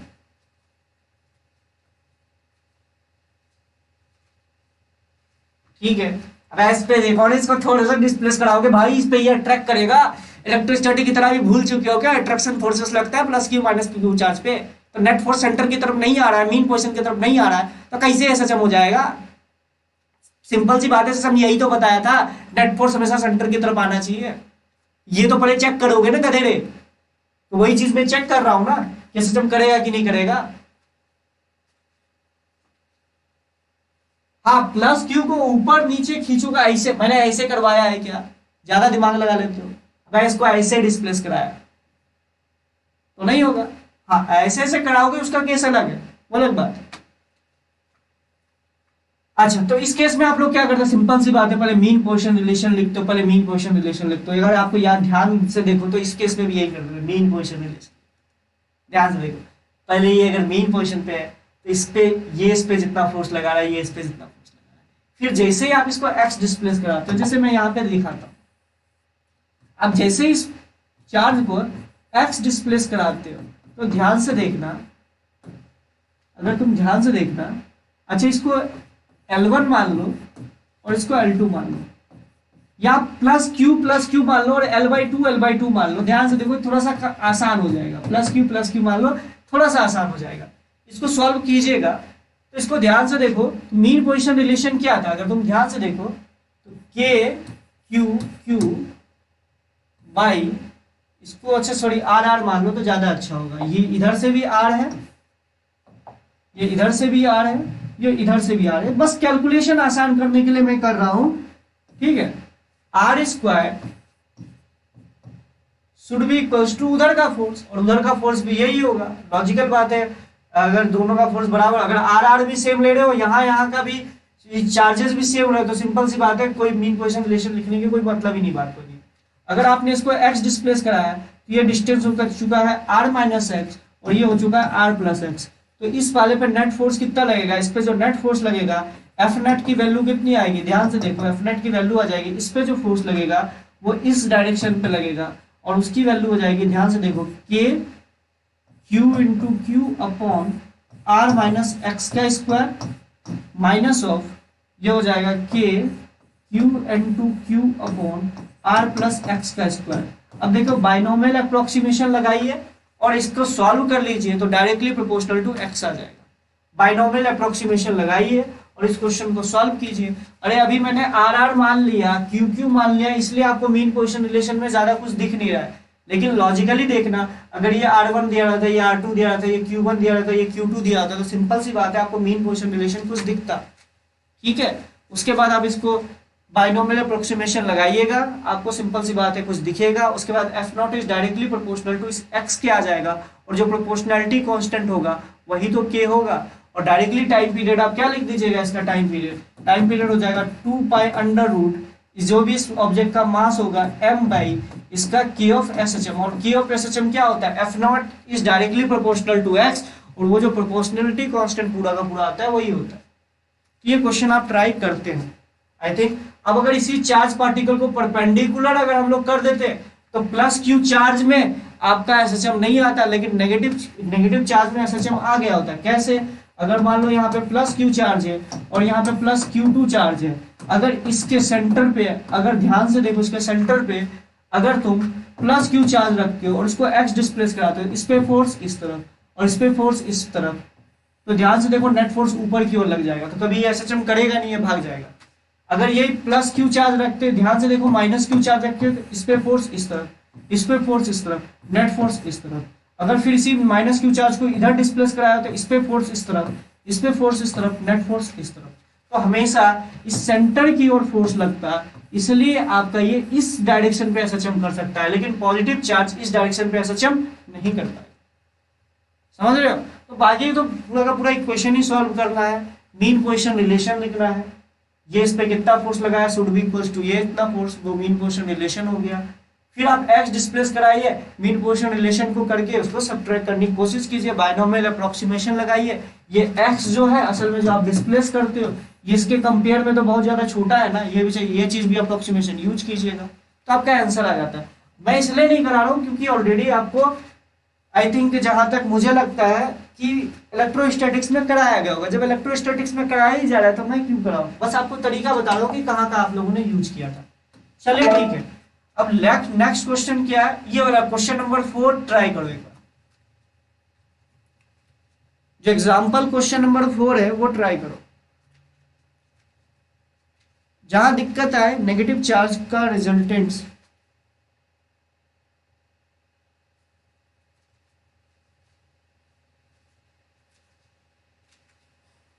क्वेश्चन नंबर 4, 5 और 6 जल्दी जल्दी ट्राई कीजिए। ये दोनों आप लोगों के लिए होमवर्क में रहेगा, homework question number 1, homework question number 2, ये दोनों ट्राई कीजिएगा। और ये तीनों क्वेश्चन अभी खत्म करके ही जाएंगे। अब ध्यान से देखो इस क्वेश्चन को, ध्यान से देखो, मैं जल्दी जल्दी बता रहा हूँ। A left block in a figure collide inelastically with the right block, ये वाला block and stick to it, इसमें चिपक जाता है, समझ रहे हो, चिपक जा रहा है, कुछ गलत मतलब नहीं निकालना। Find amplitude of resultant SHM, क्या होगा? अगर तुम ध्यान से देखो, पहला तो आपका मोमेंटम कंजर्वेशन का इक्वेशन लगेगा, सिंपल सी बात है, मोमेंटम कंजर्वेशन की इक्वेशन लगा दो। तो मोमेंटम कंजर्वेशन की इक्वेशन लगाओगे, साथ साथ ये दोनों चिपक गया तो मुझे लगता है वेलोसिटी v/2 आ जाएगी, वेलोसिटी v/2 आ जाएगी। अच्छा एक बात बताओ, ध्यान से सोच के बताना, ये इससे चिपक गया उस समय वेलोसिटी v/2 आ गई, तो बताइए काइनेटिक एनर्जी कितनी होगी इस पोजीशन पे, टोटल काइनेटिक एनर्जी कितनी होगी? अगर तुम ध्यान से देखो तो इस पोजीशन पे इस ब्लॉक का मास 2m हो चुका है और इसकी वेलोसिटी v/2 हो चुकी है। तो एक बात बताइए, इसका काइनेटिक एनर्जी कितना हो चुका होगा? लॉजिकली सोच के बताना, इसका काइनेटिक एनर्जी हो चुका होगा, इसका जो काइनेटिक एनर्जी होगा वो हो गया होगा half of 2m into v/2 का स्क्वायर। समझ रहे हो मेरी बात को, v/2 का स्क्वायर। ठीक है, अब ये हो चुका है तो अब एम्पलीट्यूड कैसे निकालिएगा ये बताइए। अरे विजिबल कैसे नहीं है गधेरे, एक मिनट, विजिबल नहीं हो रहा है क्या? नहीं हो गया विजिबल?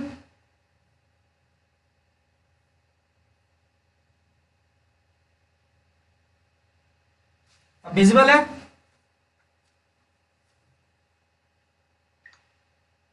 अबे आप विजिबल है?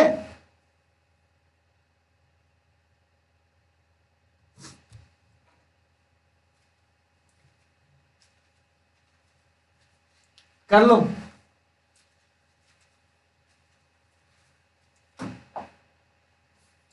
तो देखो अगर तुम ध्यान से देखो, ये कोलाइड किया और इससे चिपक गया, तो मैंने ये बोला था कि इस वाले जो ऑब्जेक्ट का, अगर तुम ध्यान से देखो, इस वाले का जो मास हो जाएगा वो 2m हो जाएगा और इसकी वेलोसिटी v/2 हो जाएगी। ये आप निकाल लीजिएगा कि ये जब इससे टकरा के चीज से चिपक जाएगा तो इसकी वेलोसिटी v/2 हो जाएगी और इसका मास 2m हो चुका है। इस समय काइनेटिक एनर्जी इसके, अच्छा क्या इस समय स्प्रिंग कुछ दबा होगा? जस्ट उस इंस्टेंट की बात कर रहा हूं।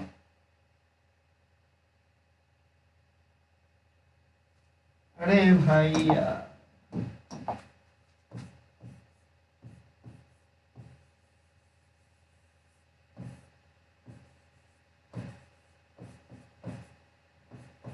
ले हो गया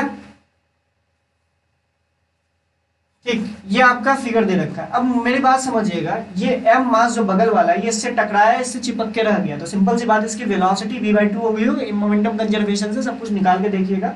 अब मैं ये बात बोल रहा हूँ, जब ये इससे टकराया और चिपक के रह गया तो क्या उस समय कुछ स्प्रिंग दबी होगी? मुझे लगता है कोई स्प्रिंग दबी नहीं होगी। तो काइनेटिक एनर्जी की वैल्यू एक बात बताइए कितनी होगी अगर जब ये इससे टकरा के चिपक गया? तो उस समय मुझे लगता है काइनेटिक एनर्जी की वैल्यू होगी half of 2m into v/2 का स्क्वायर। मतलब काइनेटिक एनर्जी की वैल्यू हो गई, अगर तुम लॉजिकली सोचोगे तो 1/4 mv²। अच्छा इस समय कोई पोटेंशियल एनर्जी है नहीं। पोटेंशियल एनर्जी किस में होती है? स्प्रिंग में स्टोर होती है। स्प्रिंग ना तो कुछ दबा है ना तो कुछ फैला है। इसका मतलब है कि इस एसएचएम का, ये जो पार्टिकल टकराने के बाद इसको कुछ वेलोसिटी दे दिया, उसका मतलब कुछ एसएचएम हुआ होगा। इस एसएचएम में सिंपल सी बात है टोटल एनर्जी जो होगा वो हाफ के ए स्क्वायर के बराबर होगा। अरे एसएचएम की टोटल एनर्जी कितनी होती है? हाफ के ए स्क्वायर। और मुझे ये पता चल चुका है कि काइनेटिक एनर्जी जब इससे टकराएगा तो इतना रहा होगा और पोटेंशियल एनर्जी 0 रहा होगा। मतलब ये एक तरीके से मीन पोजीशन रहा होगा। जब ये इससे टकराया होगा मतलब वो मीन पोजीशन रहा होगा। मीन पोजीशन रहा होगा तो लॉजिकल बात है मीन पोजीशन पे काइनेटिक एनर्जी की मैक्सिमम वैल्यू होती है और उस वो किसके बराबर होता है? हाफ के ए स्क्वायर के बराबर। तो इस वाली काइनेटिक एनर्जी को हाफ के ए स्क्वायर के बराबर कर दीजिए तो यहां से आपका एम्पलीट्यूड आ जाए। ये लॉजिकली आपको समझ में आया होगा किस तरीके से मैंने किया कि क्यों यहाँ पे पोटेंशियल एनर्जी 0 हुआ। जस्ट टकराने के टाइम पे तो स्प्रिंग ना तो दबी होगी ना तो खिंची होगी, तो स्प्रिंग में कोई पोटेंशियल एनर्जी आया ही नहीं होगा। जो भी एनर्जी होगा वो काइनेटिक एनर्जी के फॉर्म में होगा। और एसएचएम में टोटल एनर्जी तो कांस्टेंट होती है ना, और टोटल एनर्जी क्या होता है? Kinetic energy plus potential energy. तो काइनेटिक एनर्जी इतनी है, पोटेंशियल एनर्जी कुछ है नहीं, तो इसका मतलब टोटल एनर्जी हाफ के स्क्वायर के बराबर ही होगी। तो इसको हाफ के स्क्वायर के बराबर कर दीजिए और ए की वैल्यू आ जाएगी। सेकेंड क्वेश्चन क्या दे रखा है ध्यान से देखिएगा। A body of mass m fall from a height of h fall from a height h onto a pen of spring balance. The masses of pen and spring are negligible. Spring constant is k. Having stick to the pen, the body start performing SHM in vertical direction. Find amplitude and energy of SHM. कीजिए, अच्छा question है, ठीक ठाक question है। ये सारे question JEE mains के point of view से ठीक है। आपको ये सब चीजें आनी चाहिए। ट्राई करो एक बार।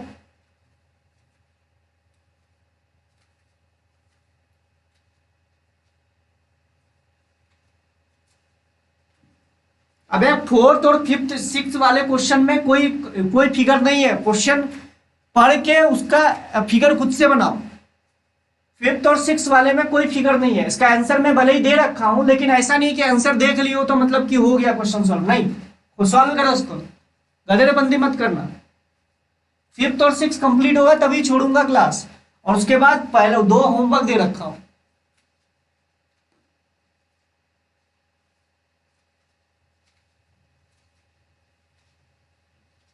जल्दी करो। अच्छा बैटरी भी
सेकेंड वाला क्वेश्चन ध्यान से देखो, फिफ्थ वाले क्वेश्चन में ये दे रखा है, ध्यान से देखो, एक स्प्रिंग ब्लॉक, स्प्रिंग बैलेंस है, ठीक है, क्या दे रखा है, ए स्प्रिंग बैलेंस, क्या दे रखा है, a body of mass m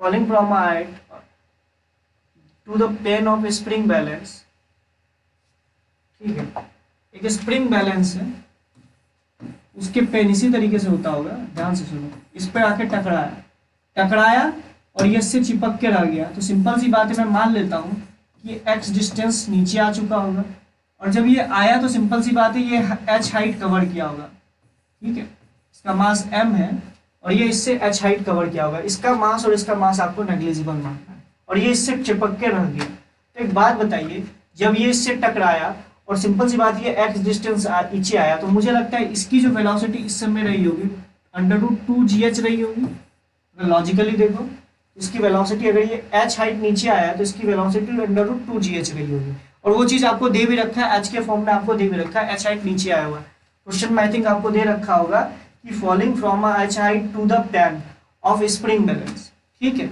अच्छा, x जो है बहुत छोटा है, तो ऑब्वियस सी बात है, आप ये मान सकते हो कि यहाँ तक आया होगा, तो उसमें थोड़ा सा डेविएशन आएगा। अच्छा, x की वैल्यू कितनी रही होगी, अगर ध्यान से देखो, इस ब्लॉक का मास अगर m रहा होगा तो मुझे लगता है x की वैल्यू रही होगी, ध्यान से देखो, mg बाई k, और where k is the spring constant of spring balance, तो x की वैल्यू ये रही होगी अगर तुम ध्यान से देखो, लेकिन इस समय वेलोसिटी है, तो अगर ये पार्टिकल SHM कर रहा है तो ध्यान से देखिए, वेलोसिटी को क्या मैं ऐसा लिख सकता हूं, ओमेगा √a² माइनस x²। अच्छा, ये अपने मीन पोजीशन से, अगर तुम ध्यान से देखो, इसकी वेलोसिटी इतनी आ चुकी है, किसी पोजीशन x पे इसकी वेलोसिटी इतनी आ चुकी है, अगर तुम ध्यान से देखो तो इसकी x पे आपको वेलोसिटी पता है, और उस वेलोसिटी की वैल्यू कितनी है, √2gh, और ओमेगा की वैल्यू कितनी है, √m/k, और ये कितना हो गया, √a² minus of x², x की वैल्यू कितनी है भैया, mg/k। तो इसको आप सॉल्व कर लीजिए, यहां से आपकी a की वैल्यू आ जाएगी। ध्यान से देखिए, ये मैंने कैसे किया, ये h हाइट से नीचे आ रहा है, तो सिंपल सी बात है, इसकी वेलोसिटी आएगी 2gh। अच्छा, सिंपल सी बात, जब ये से टकराएगा तो सिंपल सी बात है ये थोड़ा नीचे आएगा, और उस समय अगर मीन पोजीशन, अगर सिंपल सी बात है, और इस x की वैल्यू कितनी हो जाएगी, mg/k। लॉजिकली सोचो ना, अगर इसका मास m है तो x कितना नीचे आया होगा, mg/k आएगा। तो सिंपल सी बात है, ये हम लोगों ने लिख लिया, और वेलोसिटी के बारे में हम लोगों को पता होता है SHM में ये, और इससे हम लोगों का एम्पलीट्यूड आ जाएगा, तो सिंपल सी बात है, इससे आप सारी चीजें निकाल सकते हो। एम्पलीट्यूड आ गया, बताओ इतना समझ में, एम्पलीट्यूड आया तो एम्पलीट्यूड आ गया तो एनर्जी आप क्या लिखोगे, अगर एम्पलीट्यूड आ गया तो सिंपल सी बात है, एनर्जी ऑफ SHM क्या लिखते हो, एनर्जी ऑफ SHM लिखते हो ½ KA²। अरे टोटल एनर्जी ऑफ SHM यही तो लिखोगे, ½ KA²। एम्पलीट्यूड आ चुका है, ½ KA² कर दीजिए, टोटल एनर्जी ऑफ SHM आ जाएगा। ठीक है, चलिए, ये बात समझ में आया किस तरीके से मैंने किया। एनर्जी, अगर आपके पास एनर्जी आ चुका, एम्पलीट्यूड आ चुका है, तो ½ KA² कर दीजिए, this is the total energy of SHM। ठीक है, चलिए, ये तो हमारा ये वाला क्वेश्चन हो गया। इसी तरीके से 6 नंबर क्वेश्चन देखते हैं। 6 नंबर क्वेश्चन क्या बोल रहा है, a system is in equilibrium and at rest. ठीक है, now m1 mass is removed from m2, the system is in equilibrium and at rest, find the time period and amplitude of resultant motion. अच्छा, इसका figure देना मैं भूल गया। अच्छा, इसका फिगर मैं देख ले रहा हूँ कहाँ से मैंने क्वेश्चन उठाया था, और इसका फिगर क्या था। अच्छा, इसका फिगर ये था, ध्यान से सुनना, इसका फिगर मैं डाल के आप लोगों को भेज दूंगा, ध्यान से सुनिए। इसका फिगर क्या था, एक स्प्रिंग ऐसे करके लगा हुआ है, इस पे m1 मास है और ऊपर में m2 मास दे रखा था। ठीक है, क्या दे रखा है कि ये रेस्ट पे था, क्या दे रखा है, ध्यान से देखो, the system is in equilibrium at rest, now m1 mass is remove from m2, find the time period. अब ये जो क्या बोल रहा है, m1 mass is remove from m2। अच्छा, ये m2 है और ये m1 है ऊपर वाला। अब m1 मास को, पहले ये इक्विलिब्रियम पे था, अब m1 मास को अगर हम हटा लें तो बताइए इसका एसएचएम किस तरीके से होगा। नीचे वाला M2 है, ये M2 है और ये M1 मास है। तो आपको बताना है अगर M1 मास को हटा ले इक्विलिब्रियम पोजीशन से तो इसका एसएचएम क्या होगा, एसएचएम का क्या होगा। अच्छा कैमरा बंद हो जाए एक बार। मैं तो आपसे पूछ रहा है the system of equilibrium is at rest, M1 mass is removed from M2, find the time period and amplitude of resultant motion। तो देखिए अगर तुम ध्यान से देखो इस क्वेश्चन को, तो जैसे ही आप इसको छोड़ोगे M1 मास को, अगर तुम लॉजिकली सोचो तो ये स्प्रिंग जो है अपने मीन पोजीशन से कितना नीचे आ चुका होगा, वो होगा अगर मान लो kx naught is equals to M1 plus M2 into G, logically ये रहा होगा। अब एक बात बताओ, लॉजिकली सोच के बताना कि अगर जब आप M1 मास को ऊपर खींच लोगे, M1 मास को निकाल लोगे, कुछ रिजल्टेंट फोर्स ऊपर की ओर लग गया होगा। रिजल्टेंट फोर्स ऊपर की ओर लगने के कारण सिंपल सी बात है कि ये एक एसएचएम होगा जिसमें कि कांस्टेंट फोर्स लग रहा होगा। अब ये कांस्टेंट फोर्स यही लग रहा होगा। जैसे ही आप M1 मास को हटाओगे तो क्या हो जाएगा, ऊपर की ओर फोर्स स्प्रिंग तो इतना लगा रहा होगा, अब नीचे की ओर फोर्स कितना लग जाएगा, अगर तुम लॉजिकली सोचो M2 इंटू जी लग जाएगा। तो नेट फोर्स ऊपर की ओर जाएगा तो इसके कारण ये एसएचएम करने लग जाएगा। अगर एसएचएम करने लग जाएगा तो एक बात बताइए इसका टाइम पीरियड कितना होगा। मुझे लगता है इसका टाइम पीरियड जो होगा वो 2 pi under root of M2/K होगा। क्यों होगा, तुम लॉजिकली सोचना तो इस पे जो फोर्स लग रहा है वो कांस्टेंट फोर्स ही तो लग रहा है। ध्यान से देखो, नीचे की ओर फोर्स लग रहा है M2G और ऊपर की ओर फोर्स लग रहा है, अब ध्यान से देखो, M1 प्लस M2 इंटू जी। अगर रिजल्टेंट फोर्स की बात करोगे, मीन पोजीशन रिलेशन आप लोगों ने लिख लिया। अब ध्यान से देखो, इस पे जब फोर्स बैलेंस इक्वेशन लगाओगे, अंत में जब F net is equal to KX लगाओगे तो इसी के फॉर्म में आएगा और K की वैल्यू K ही आ जाएगी। करके देखिएगा, आपको समझ में आएगा। ठीक है, चलिए अब आपसे पूछा क्या जा रहा है, ध्यान से सुनो। अगर आपसे पूछा क्या जा रहा है, दूसरा पार्ट आपसे पूछा जा रहा है, लॉजिकली देखना। तो आपसे पूछा जा रहा है find the amplitude, find the time period. Time period तो आ गया, अब एम्पलीट्यूड कितना होगा। अच्छा एम्पलीट्यूड कितना होगा, अगर तुम लॉजिकली सोचो इसको हम ऐसे करके सोच सकते हैं।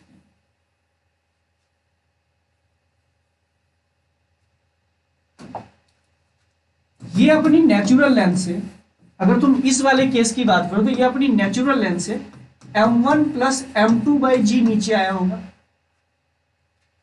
नेचुरल लेंथ से। अब जैसे ही आप इससे M1 मास को हटा दोगे तो मुझे लगता है इसकी मीन पोजीशन अब शिफ्ट हो गई होगी, वो हो गई होगी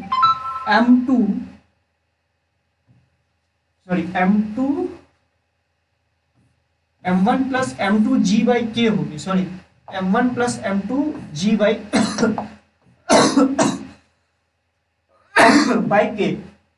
अब इसका जो मीन पोजीशन शिफ्ट हो गया M2G/K और ये जो डिस्टेंस रहा होगा that is M1G/K। This is the amplitude. क्यों एम्पलीट्यूड, ये पूरा डिस्टेंस था M1 प्लस M2G/K। ये पूरा पहले मीन पोजीशन से ये नेचुरल लेंथ से इसकी डिस्टेंस रही थी। जैसे आप M1 घटाओगे तो इसका ये वाला जो पोजीशन होगा ये F net is equals to 0 वाला आ जाएगा। तो इसका मतलब है आप इतने नीचे जाके इसके पास नेट कुछ फोर्स है। अब अगर तुम ध्यान से देखो, पहले ये ज्यादा नीचे था, उसकी मीन पोजीशन होती, मीन पोजीशन का क्या मतलब होता है, नेट फोर्स 0 हो जाए। अब जैसे ही M1 मास को हटाओगे तो सिंपल सी बात है इसका नीचे की ओर फोर्स घट जाएगा और ऊपर की ओर नेट फोर्स लगने लगेगा। तो इसका क्या मतलब है, अब इसका मीन पोजीशन थोड़ा ऊपर शिफ्ट हो गया। मीन पोजीशन अगर ऊपर शिफ्ट हो गया तो इस पर नेट फोर्स कितना रहा भाई, अब तो ध्यान से देखो कि नेट फोर्स इस पे कुछ रहा।